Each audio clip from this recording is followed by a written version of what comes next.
Jam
1 malam.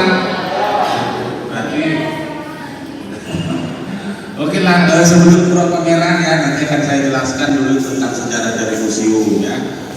Sebelumnya perkenalkan, nama saya Billy ya, di sini sebagai pemandu adik sekalian ya. Museum ini diresmikan pada tanggal 19 April tahun 1982 oleh Menteri Pendidikan Dr. Daud Yusuf. Namun peletakan koleksi pertama itu berupa arca Makara ya. Nah, itu belakang itu, nah itu dari kaca itu asli ya. Jadi itulah koleksi kita pertama yang diletakkan oleh Presiden kita pertama, yaitu Insinyur Soekarno pada tahun 1954 ya. Dulu museum ini dikelola oleh kementerian atau dengan kata lain UPT atau cabangnya kementerian.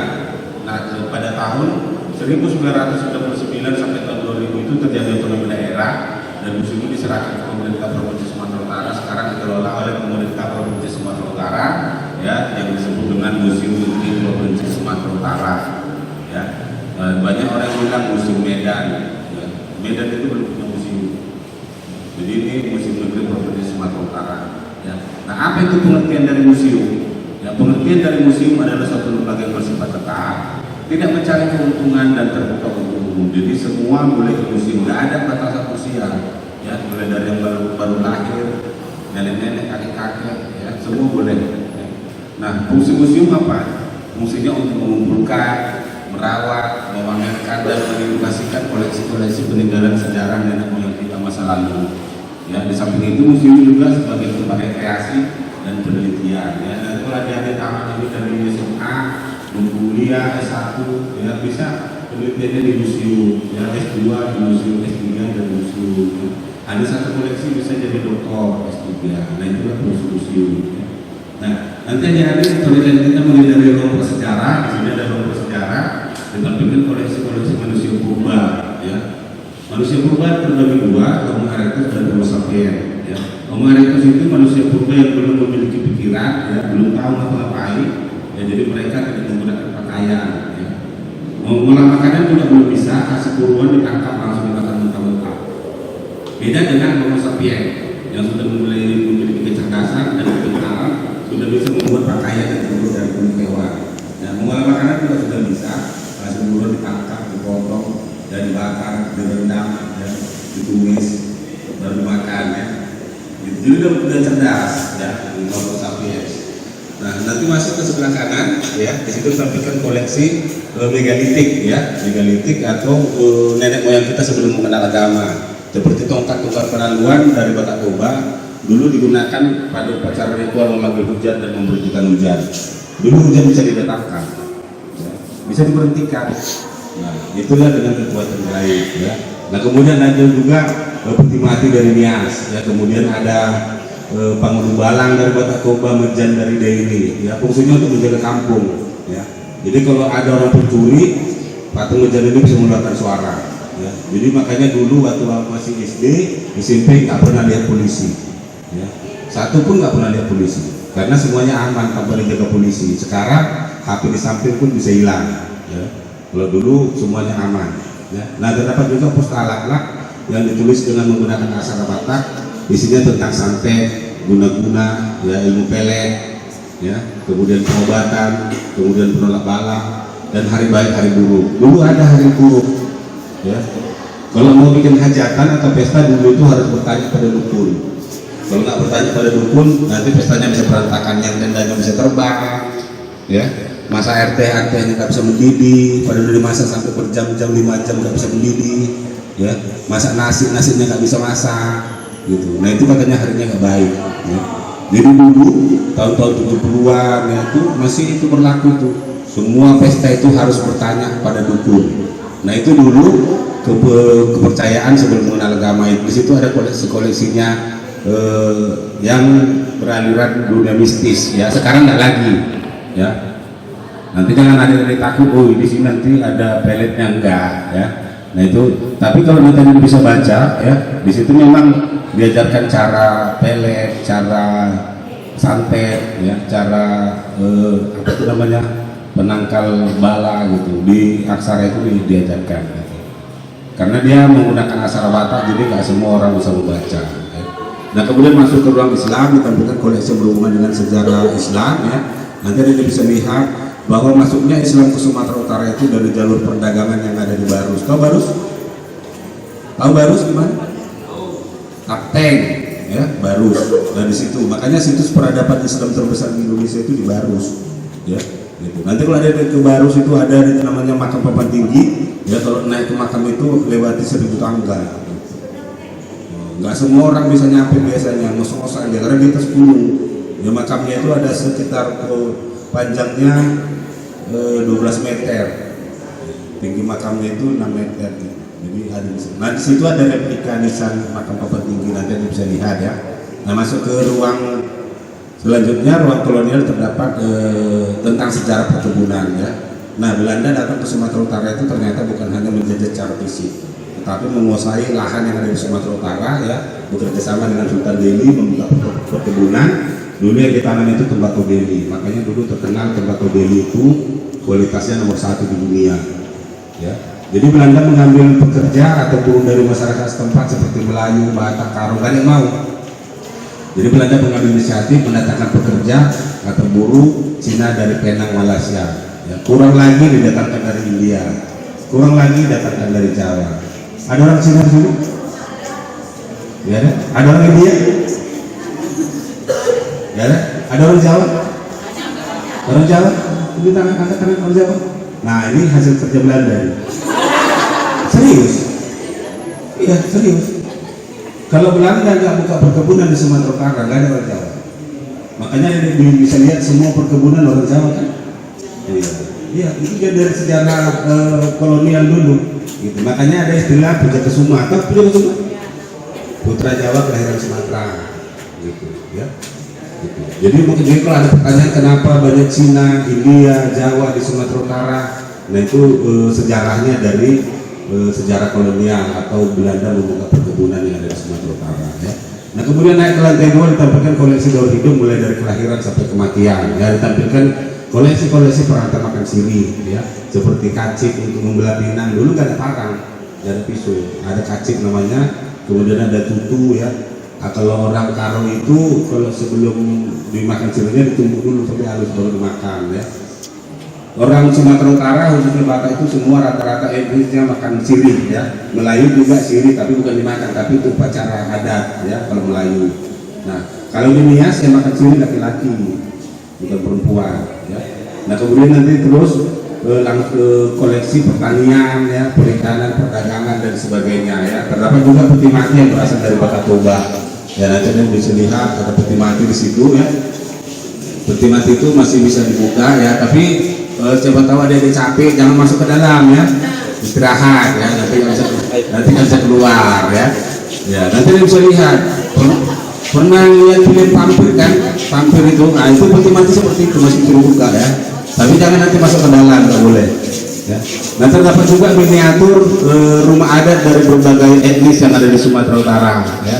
Bapak mau tanya, ada berapa suku asli Sumatera Utara? Suku asli Sumatera Utara ada berapa?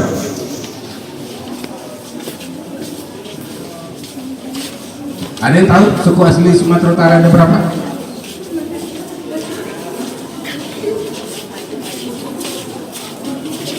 Ada yang tahu?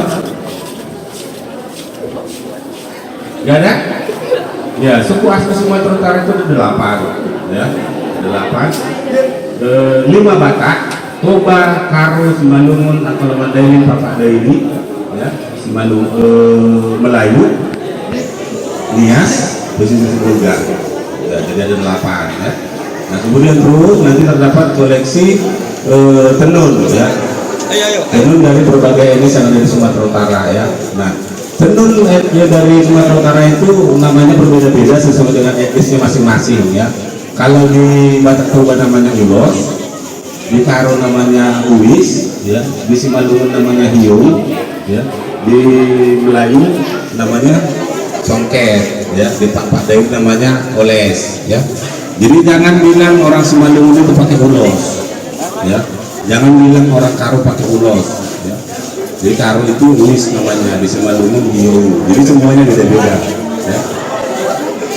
Bapak yakin semua belum pasti mengira semua orang Batak itu ulos kan? Ternyata enggak ya. Jadi Simalungun itu bukan ulos, di Karo bukan ulos ya. Jadi ada nama masing-masing. Nanti kalian bisa lihat di situ ya. Nah, kemudian terus di koleksi alat musik. Nanti kalian bisa lihat koleksi alat musik dari berbagai etnis ya, seperti Gordang 9 dari Mandaili ya, Logung dari Karo, Garakum dari Batak Toba, Kecapi dari Melayu, Sibu dari Nias dan sebagainya ya. Nah terdapat juga koleksi kesenian seperti Sigali-Gali. Udah pernah di Sigali-Gali? Udah pernah ke Tomo ya? Di Tomo itu ada Sigali-Gali ya. Nanti jalan-jalan di Tomo. Kalau belum pernah nanti orang tua diajak ya waktu liburan ya. Gak usah ngajak bapak ya, gak usah. Ya, nanti ke liburan ke Samosir ke Tomo ya, nanti segera Sigali-Gali. Nah kemudian terus ada permainan tradisional seperti coklat. Masih tahu coklat ya? Ya kemudian ada patung lili. Nah ini patung lili masih tahu nggak patung lili? Tahu ya? Iya patung lili itu udah sangat jarang gitu ya. Dulu waktu bapak masih SD SMP masih dipakai patung lili. Kalau sekarang yang ada tinggal pecel lili ya, patung lilinya nggak ada, udah nggak dipakai lagi ya. Nah kemudian terus turun ke bawah ditampilkan koleksi pers atau koran-koran tempo dulu ya. Nah seperti koran Mandaili, koran Toba, koran Karo dan sebagainya. Nah ternyata koran-koran dulu juga sesuai dengan etnis masing-masing. Bukan macam sekarang waspada si analisa, bukan. Ada koran Karo, koran Mandaili, koran Toba. Jadi semua nama koran itu sesuai dengan etnisnya ya. Nah kemudian ruang selanjutnya terdapat ruang sejarah kemerdekaan. Ditampilkan koleksi-koleksi senjata pejuang kita melawan penjajah ya, seperti bom molotov. Tahu bom molotov? Bom molotov tahu? Ya bom molotov itu ya botol badan itu kan, botol badan ya dikasih sumbu, kasih minyak, dibakar, dilempar ya. Kemudian bom kursi belando. Pernah dengar bom kursi belando? Pernah? Bom kursi belando itu ada telur bebek itu, lagi di atasnya bumbu banggi, isinya dikeluarkan ya. Kemudian cabai, merica, kacang yang digiling halus masuk ke dalam, dilempar ke mata musuh ya. Memang musuhnya nggak mati, tapi kan kalau udah dilempar ini kan pelindung kan, ada cabai, merica, kemenang, kemudian senjatanya dirampas gitu. Nah itulah senjata tradisional pejuang kita melawan penjajah, di samping tombak, parang, runcing dan sebagainya ya. Nah kemudian masuk ke ruang selanjutnya terdapat foto-foto pahlawan nasional dari Sumatera Utara. Sudah belajar pahlawan nasional? Belajar pahlawan nasional enggak? Enggak? Enggak tahu pahlawan nasional? Ya, coba sebutkan 5 pahlawan nasional dari Sumatera Utara. Ya? Sisinya Mangaraja, ya betul. Jamin Ginting, Adam Malik, Dewi Panjaitan, TB Simatupang, iya. Karibonar Simatupang, TV Simatupang, Karibonar Simatupang. Ya, nanti ada bisa lihat ya. Kalau nggak kenal nanti di sana kenalan, ya sama pahlawan nasionalnya ya. Ada di situ foto-fotonya. Dan selama ini kan Jamin Ginting, tahunya kan nama jalan ya. Jamin Ginting ya, nggak tahu Jamin Ginting itu wajahnya bagaimana. Nanti ada di sana bisa kenalan sama pahlawan nasional. Ya, kita ada 12 ya.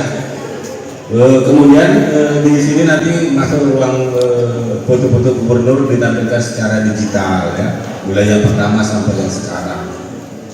Ya oke, mungkin itu yang bisa saya sampaikan. Ada pertanyaan?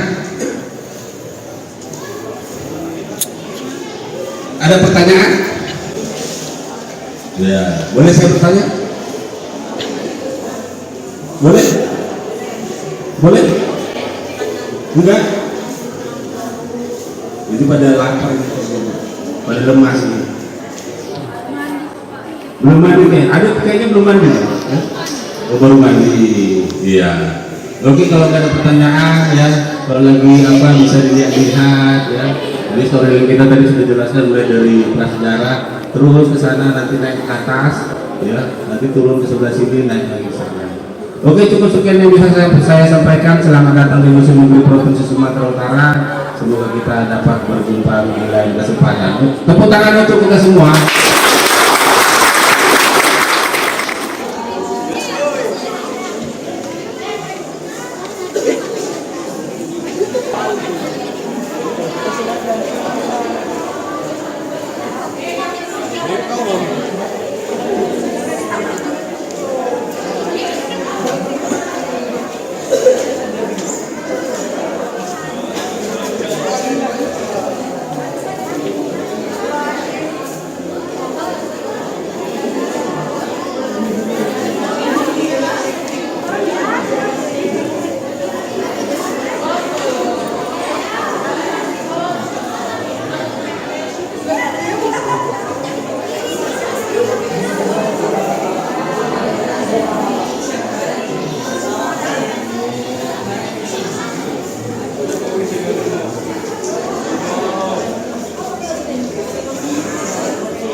biar mengenal sejarah, mengenal peninggalan-peninggalan yang ada di Sumatera Utara, membuat mereka paham pendidikan dan sejarahnya Sumatera Utara. Kesan dan pesan yang bisa disampaikan Ibu untuk museum ini apa? Kesannya nyaman, bagus, tersusun rapi, baru terkoordinir, pelayanannya bagus, dan sudah banyak perubahan Ya, dibanding karena ini ada kunjungan kedua kali. beberapa tahun yang lalu dibanding tahun yang lalu. Kalau tahun yang lalu kami itu kebingungan harus cari yang begini cari orangnya. Kalau sekarang kan setiap tempat ada istilahnya yang menjelaskan ataukah apa gitu. Kalau dulu asli di sini tempat pendaftaran ya, kemudian kita langsung naik, kita carilah harus punya istilahnya udah menghubungi pemandu, satu orang lah hanya. Jadi terasa kayak museum ini sepi gitu. Jadi udahlah ini namanya museum, jadi kayak ada aura-aura gimana gitu. Kalau sekarang udah Pesannya dipubliskan lebih lagi sih. dan nengok sih ke sekolah-sekolah maunya gitu ya. Iya, ke Instagram udah